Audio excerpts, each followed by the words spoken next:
Good morning, LinkedIn, Facebook, and YouTube, streaming into 3 places today for our LinkedIn Live. Welcome, Will, to this morning, Wednesday wellbeing session with myself. How are you today? Not too bad. We're looking forward to a really good session on triggering today, which is going to be good.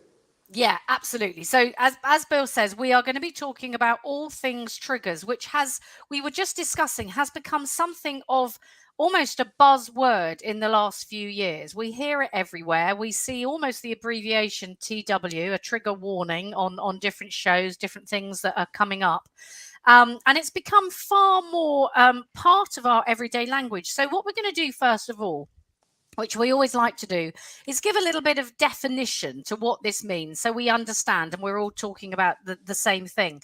And when I had a look in the dictionary, there's a whole variety. So first of all, it's sort of a mechanism activated by a trigger or a triggered alarm, which, goodness me, that says it all, doesn't it, Bill?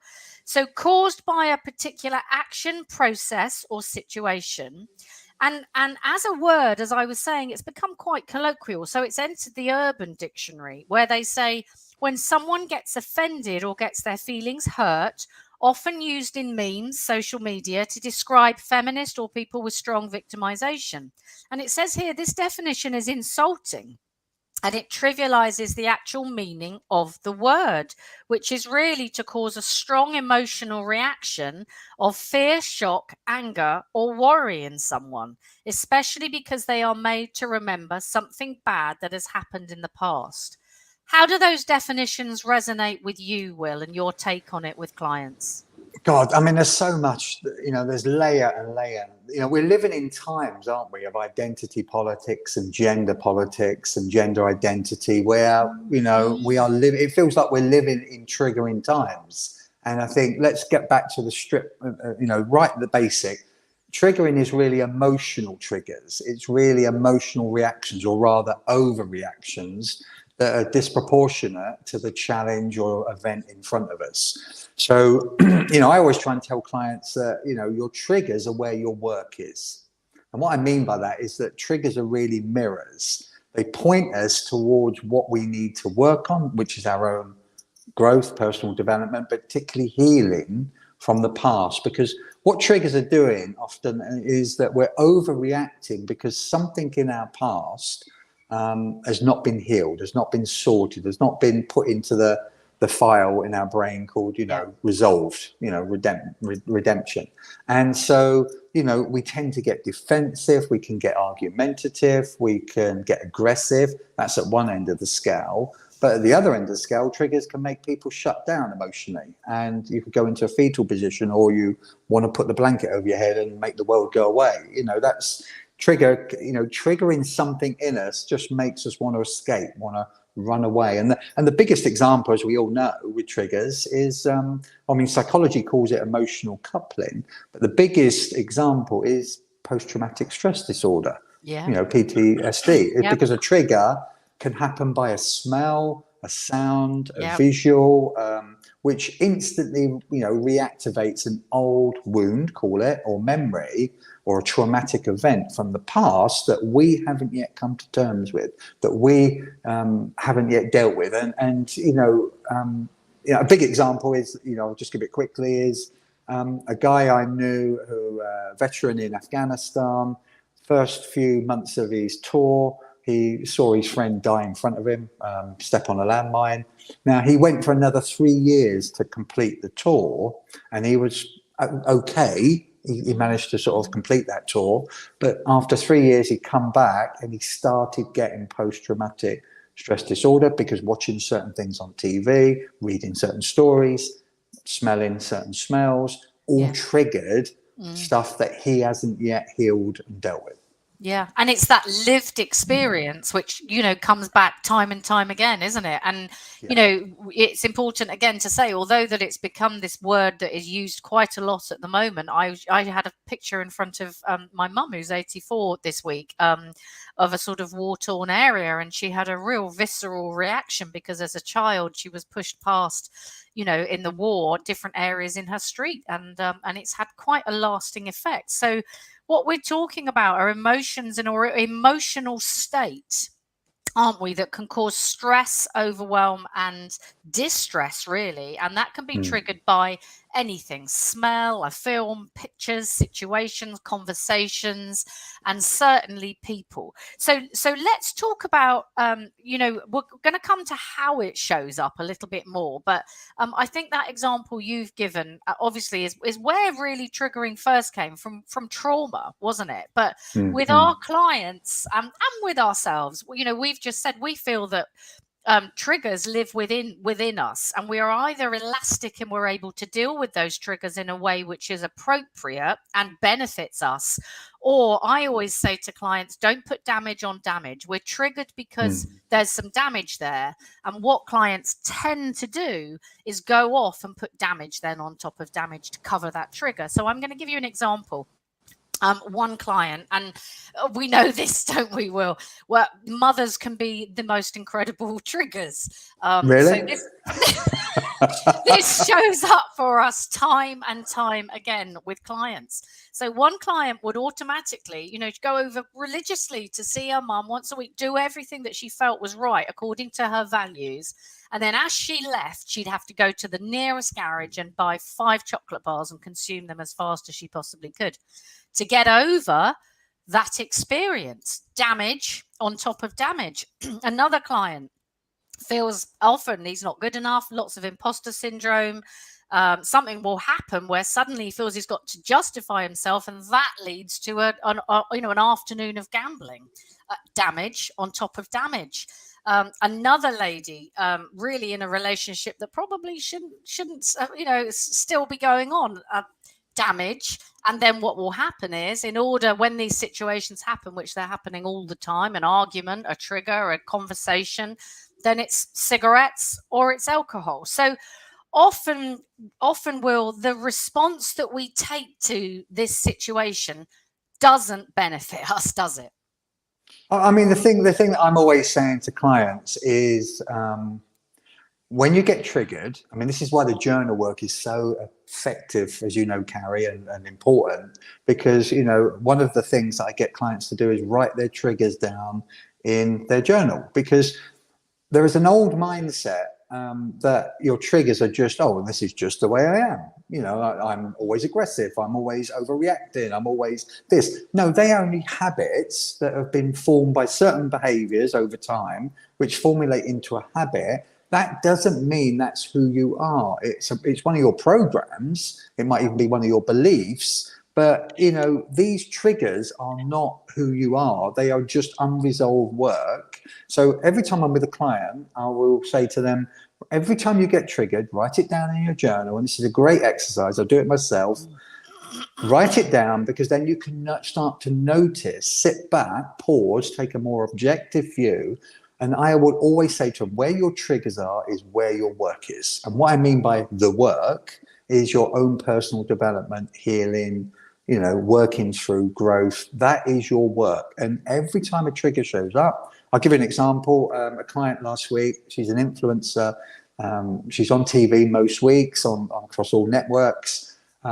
Very pressured job, trying to run a family as well. Anyway, she had a panic attack on stage. She was doing something on stage in the West End, another side of her character, and she had a panic attack and she couldn't talk. And something triggered in the audience that triggered a past memory when she was on stage in the past, where someone booed her and told her to get off stage. She couldn't sing. And even though this event didn't happen, there was one thing, I can't remember what it was now, whether it was a sound or a visual, but something triggered. That's how powerful the mind is, Gary, isn't it? That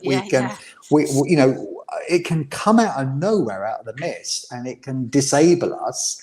And yet what's happening in front of us is fine. It's just something from the past, like a little target area has hit that point, and that point has brought the memory back into the now. And our body, biochemically, believes it's back in the past again. It's taking itself right back. And I think you're going to explain that a little bit more in the biogenetics and the sort of hormones, because this plays a big part, as we know, doesn't it?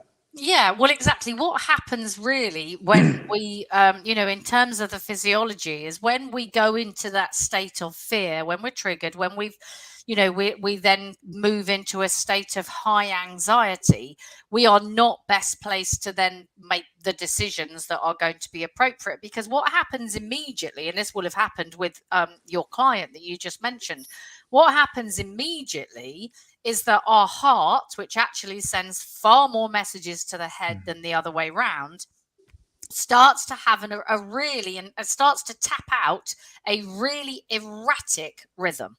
Yeah.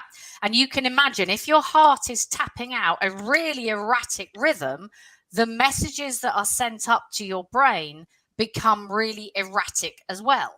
Now, what happens further to that is that the messages then come up from the heart, because this is what is controlling that thought process, and they stay here, right in the amygdala.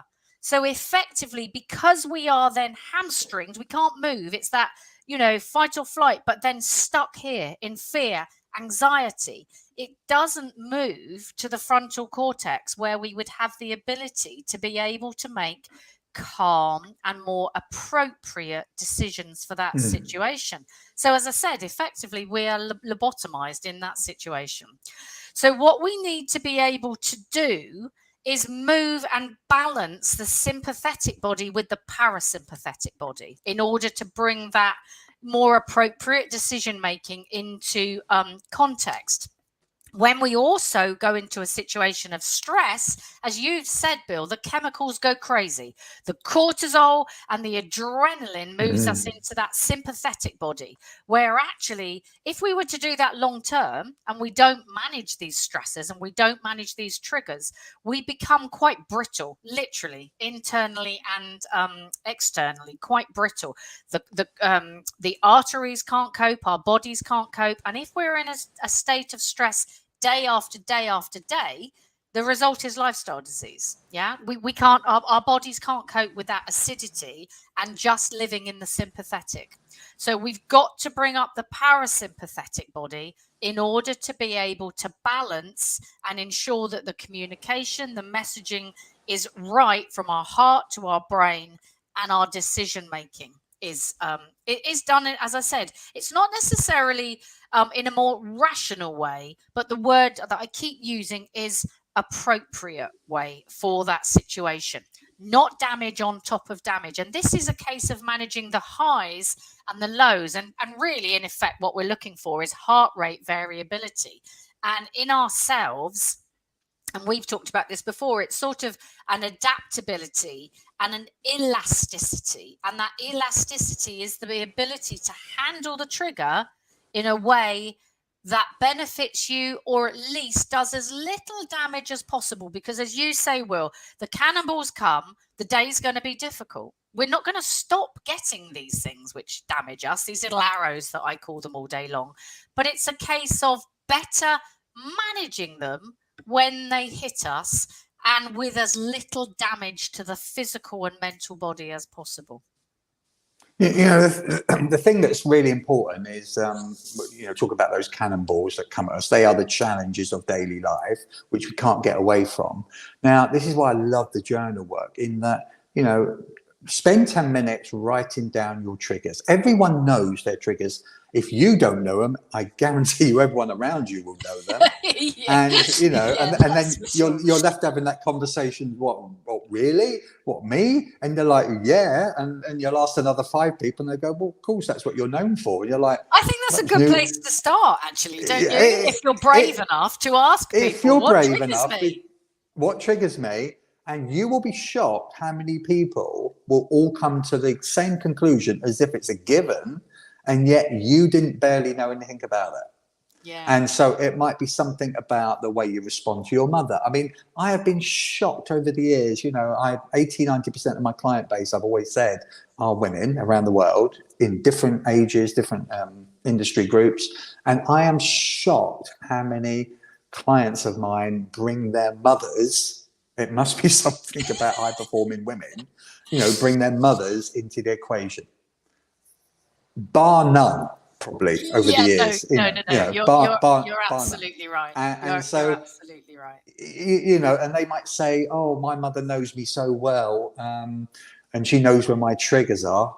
Swap triggers for buttons or strings, like a puppet. You know, who's pulling my strings? So, you know, who's pushing my buttons? We know that certain people, and often those closest to us, when they want to get bitchy, when they want to get sort of hit our wound, or when they want to get spiteful, guarantee they know where our armor is weakest. They know where our buttons are, where our strings are to be pulled, because they know us better than anyone. And I think, you know, what we've got to appreciate, go back to your journal, is that if you can write your triggers down, because understanding your emotional triggers is really mastery, isn't it? If you can master your triggers, you can prepare for them beforehand. And this is what we're coming back to with the cannonballs, is that if you can prepare for those cannonball challenges coming at you, you can go, here we go, I'm getting in this conversation, this is running through in real time. Here we go, my mother's getting over the target area again, and she's going to push that old thing that she normally does because she knows where my trigger is, and I'm going to be ready for her this time. I mean, I'm using a mother just as a per se example here. It could be anyone. But what you're trying to do, you can't change a trigger unless you're conscious of it.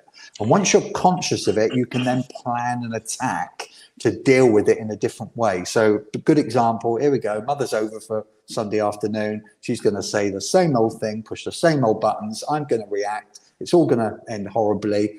I need to take control here of my emotions and not have them pulled. And I'm going to start responding in a different way. And I'm not going to bite. I'm not going to add to the fuel. I'm going to keep quiet, or I'm going to respond calmly. Whatever your response is to respond differently, because different behaviors will give you different consequences.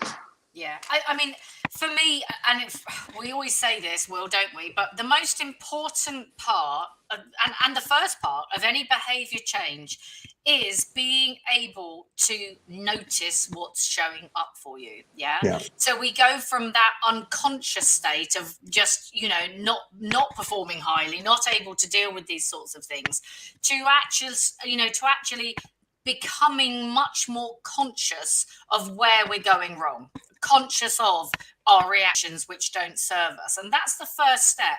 And I think probably when I see this with clients, that's the most difficult step.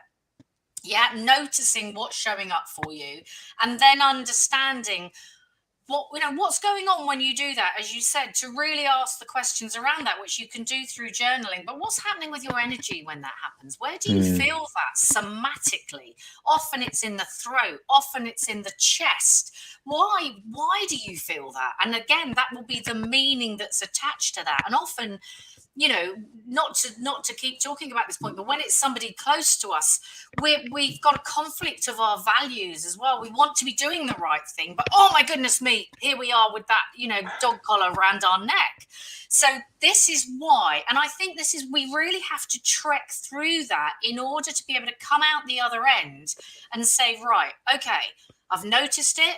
This is why, this is what it does to me. This is the meaning that I am attaching to it.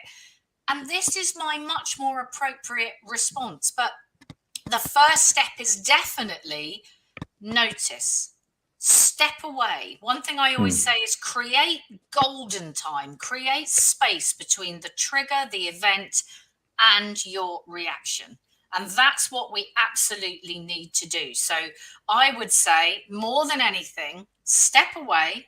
Realize this has happened. Yeah. Go through that in your head. What just happened? How did it make me feel? What was behind it? What was the meaning? And then come to the breath. Because one thing I can tell you for sure, and this happened with a client on a call with me last night. You know, he literally said to me, oh my goodness, I'm not breathing. I'm not breathing. We don't breathe when we're triggered. We don't breathe when we're anxious. We don't breathe when we're stressed. So the first thing is come to our breath. It's our life force. It's the thing which keeps us going. When our breath is no more, we are no more. So come to the breath, equalize the breath, 4 or 5 breaths in and out. And this will immediately increase your heart rate variability, but your ability to think a little bit more clearly in the moment. Yeah. What would I usually do? What would my reaction have been? Yeah. Even ask yourself, well, I'd have gone straight to the shop. I'd have had those 5 chocolate bars. Take yourself to the breath, take yourself away, give yourself a gift instead of damage, instead of punishment. Yeah. This wonderful, wonderful life force. And then step away and say the same thing. What would I do now? Well, what choice, what response might be better for me now that will reward me in this situation? Don't put punishment on punishment. So find the golden space, find that beautiful reaction time. It's the pause almost between the breath where you can investigate, what do I do with this? Where do I go with this feeling? And decide what to do. I agree. You call it golden space. It's almost like between forests, they create a fire break, don't they? Might be 50 meters, might be 100 meters. And what we've got to imagine that the fire is burning in one forest, the other forest is fine. And what we've got to do is create a chasm, a gap where the fire, the emotion can't jump from that forest to the other forest, because those forests really metaphorically are different parts of your brain, they're neural pathways. And what we've got to try and do is divert and cut off the energy so that it doesn't spread like a mind virus. That's emotion, isn't it? And Will, you were going to talk about triggers internally and externally as well, weren't you? Yeah. So keeping it really simple, there's 2 kind of triggers that I see, which are, there's internal triggers, which is basically everything inside of you. So no one else has got to be around. No one's involved. Literally, you'll be at home, and post-traumatic stress disorder could be that. So you're basically stirring up an old memory in your own head, an old emotion, and straight away you've triggered yourself. So that's an internal within your self trigger. Now, the most common is external triggers, because external triggers could be a certain date. Like, say, for instance, you lost your partner a year today. Today is going to be the day that triggers you. It might be a certain person, that father figure, that mother, that boss who's a bully. They're going to trigger you. A certain place or location. Parents, partners, loved ones, children, situations. Sounds, smells, television, because obviously television will inspire a lot. So, external and internal triggers are a good way of looking at what's happening. Get that down in your journal. Now, my really quick 4 points, sort of, following on from your golden space, I call it sort of take a deep breath. So, if you can just take a deep breath, pause before reacting. My God, to begin with, it's going to be really hard. You are going to have to take time and time and time again at trying this. It's not going to come natural. But persevere, because this is what we're calling with brain training, mind training, isn't it, Carrie? That, we're trying to train the mind, which is thoughts in the head, feelings in the body. We're trying to train the whole mind to not flip out at certain situations. So that's number 1. Number 2, I'm always telling clients, is avoid going into victim mode. So many of us quickly, when a trigger happens, can go, why is this happening to me? Why are they doing this? It's not fair. That's victim mode. So instead, pause and try and flip it and ask, what's this trigger trying to show me? What's it trying to teach me? Because triggers are the work, remember. Number 3 is letting go and accepting. So I'm always asking clients that, ask yourself, what of this trigger do I need to drop, to accept, to forgive, to let go of, that is no longer working for me? And then you plan a strategy around it, like I talked about earlier. Yeah. Number four is ask yourself, where do I need to redirect this energy, this focus, this attention, this emotion? As we all know, we preach it all the time, where attention goes, energy flows. And what we've got to try and do is, you can't get rid of energy. That's on a metaphysical level, that's on a science level. Energy doesn't just disappear, it transforms. So think of emotion, which in effect is energy in our body, life force, emotion, the French word, émouvre. And so what can I do with this energy? So Do I need to do something? Do I need to write down in my journal? Do I need to say something? Do I need to step up? Do I need to go and create something? We've got to do something with this energy and respond accordingly. Yeah, and there's one thing I would probably add to that, but it comes out of the journaling, comes out of the self-awareness, and that would be to create really healthy boundaries against or around the things, the situations, the people that have the ability to send the arrows that cause those triggers for you. And this happens very, very successfully with clients who can be in a deep, dark place with some of their triggers, setting the boundaries around that, knowing that I can go in that situation, but I've got the armory, literally the armory and the tools to do with that. And I know that I will get to this point, but no more. Knowing what the edge of that boundary is for you, that's a safe place where you can experience it without damage, and manage it in a much better way. A good question I get clients to ask themselves, I use it myself a lot, instead of, because we always want to blame ourselves, don't we? What's wrong with me? My triggers, I'm a bad person for raising my voice, for getting aggressive. No, you are the way you are. And a good question to ask people is not what's wrong with me, but who is wrong with me? Not what's wrong with me, who is wrong with me? Because there are certain people that are showing up in our life, or maybe constantly in our life, that are, take a different perspective on triggering. Don't see that it's a hindrance. See that it's helping you to grow and develop and become better. Because once you realize that triggers are there to help you and not hinder you, then you can take a completely different approach to this, and you can prep.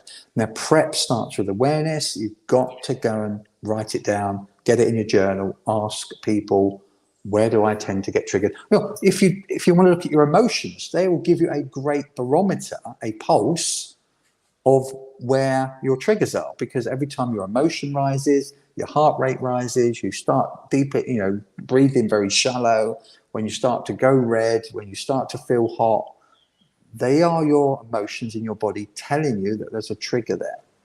Absolutely. Pay attention to it. Pay attention to it. Yeah, translated into physiology, which again, causes you short-term and long-term damage, and we need to recover from that. So draw your boundaries around people, places, and I love what you said there. And I similar.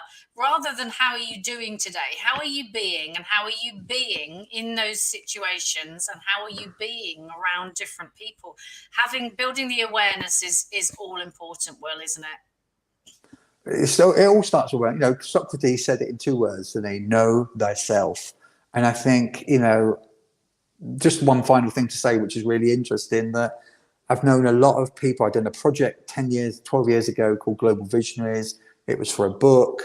And I interviewed a lot of environmentalists and sustainability experts and people that are sort of ecologists. And the one thing that I noticed with quite a number of them, which I was quite shocked, is that they didn't realize that, they were always wondering, how can we get more of the planet to wake up, to become more conscious that we need to do these things to save the planet, to look after our environment, to protect woodlands. And my thing was always, you've got to start with personal development and knowing yourself first. Because without that, people often, it's not that they don't care about the planet or the trees or animals, the rest of it, but so many people are caught up in this trying to survive and cling on with their fingernails and just keep themselves together. And then not until they really look after themselves and get themselves in equilibrium, in harmony, then they can calm down and start looking outside of themselves. But yeah, it was a big shock for me a few years ago. And I think what we're trying to do with triggers is one of the first points of getting to know ourselves on what we need to change. It's one of the best things that's going to give you something on your dashboard to go, right, I need to start there.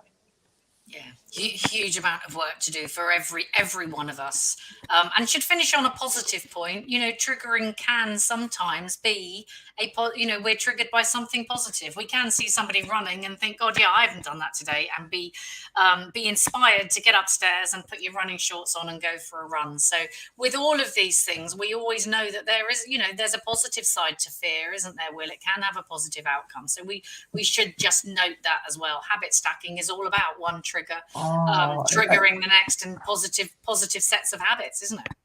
Well, not only that, you could say that triggering is a form of creativity, because, like you say, the positive side is that you will go to a gallery and look at paintings, and those paintings may, some of those paintings may inspire you, motivate you to start a project, to start painting yourself, to create a business, so, Exactly. there are good, creativity is very closely linked to triggering in a good way.